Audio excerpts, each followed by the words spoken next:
If you or someone you know has diabetes, you may have built up an extra supply of test strips and lancets. That's where we come in. We'll buy the supplies that you don't need and resell them to those in need to prevent waste. Help us make diabetes management more affordable. Visit us at teststripswithaz.com.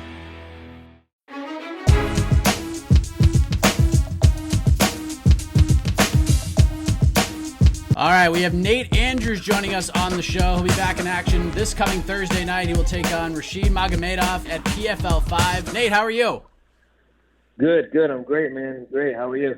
I'm doing great. So we're winding down 6 days away as we record this. How are you feeling heading into this matchup?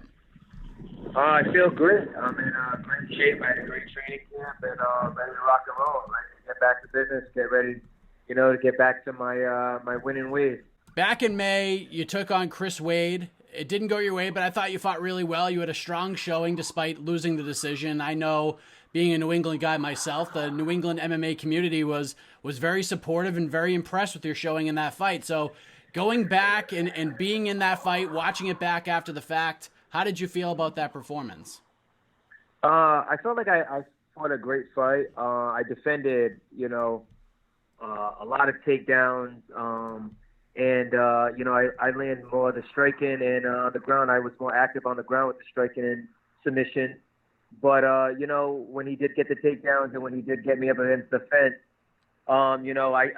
he held on for dear life and held on really.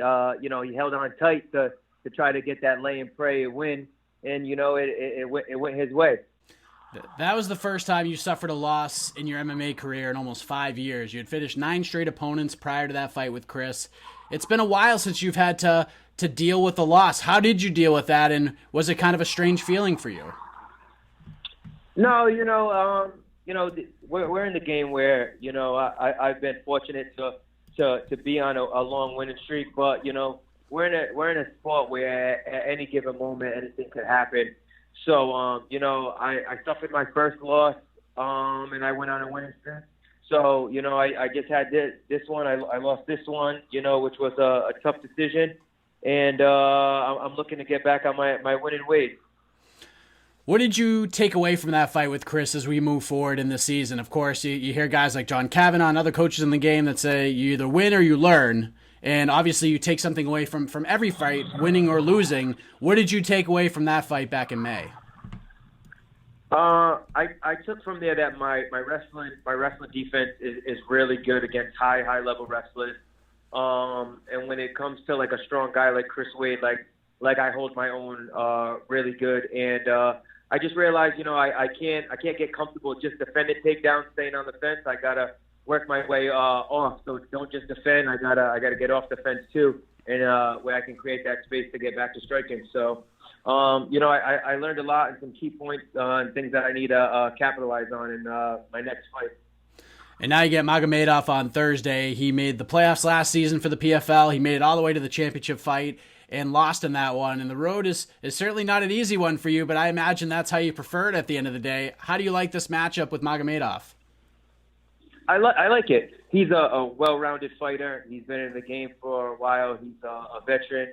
And, it's one of those fights where it's going to be, who capitalizes when they get that opportunity.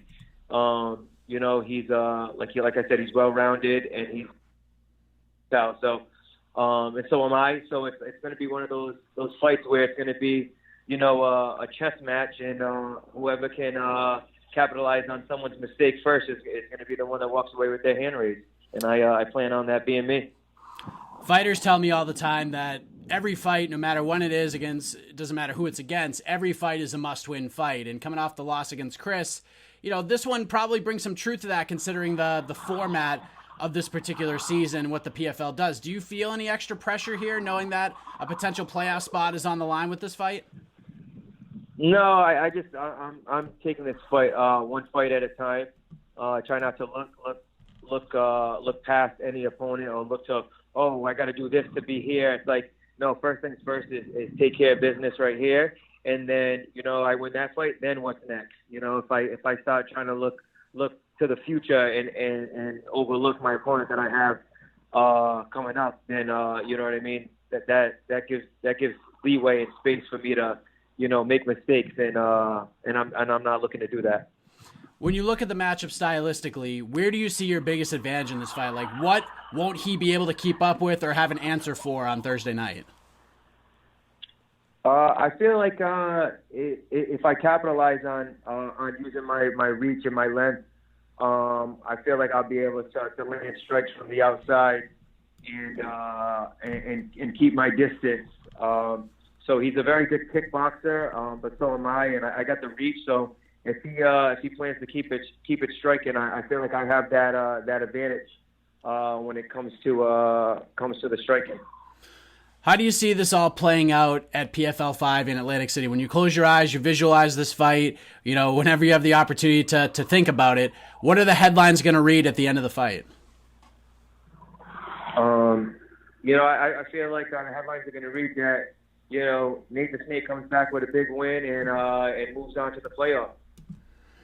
I know you spoke before your first fight with Chris, with my man Michael Fidel here at the Body Lock, and you said, you felt at home with the PFL from the very beginning. Now that you've had a fight, you've competed at an event, about to fight on another one, how much have you enjoyed the process of being a member of that organization after competing for CES for all these years? Oh, I feel great. I'm very happy with this opportunity, and now I got the jitters out in that first fight. It was my first big fight, and I had the jitters in my opening fight, and now that I got that out the way, it's just back to having fun and doing what I do best. When it comes to, I think all fighters, depending on what region of the country you come from, you get a lot of support. Most regions sort of think that they're the best region, but I have a feeling that, here in New England, there's just a big community here. Everybody wants to see everybody from New England succeed. I don't think it's like any other part of the country. Maybe I'm wrong. Maybe just I haven't traveled enough, but, being a part of this community, having the support of New England, what does that all mean to you? It means a lot. I support all the fighters from New England. Everybody that I know, that I've trained with, or that I've met at fights, and I support everyone coming out of New England. I always try to catch their fights. I'm always, sending them messages and giving them big ups. So it feels good when you get it back. That it's not like just you as you and your team and your gym. It's like you got the support of all the other gyms and all the other coaches and fighters around the area, which is big. Nate the Snake Andrews joining us on the program. Back in action Thursday night at PFL 5, which you can watch on ESPN2 here in the United States. Nate, appreciate the time. Before you get out of here, let the folks know where to follow along with you on this journey via social media. Any shout-outs, anything else you want to get off your chest, the floor is yours. Yeah, you can find me at Nate the Snake Andrews 155 on Instagram, and Nate Andrews on Facebook. And I'd like to give a shout out to my sponsors, D&H Collision, Jetaway, Waste, and I'd like to give a shout out to my other sponsor at Ocean State Nutrition. Thank you, Nate. All the best to you on Thursday night at PFL 5. Looking forward to it, my man. Thank you. Appreciate it.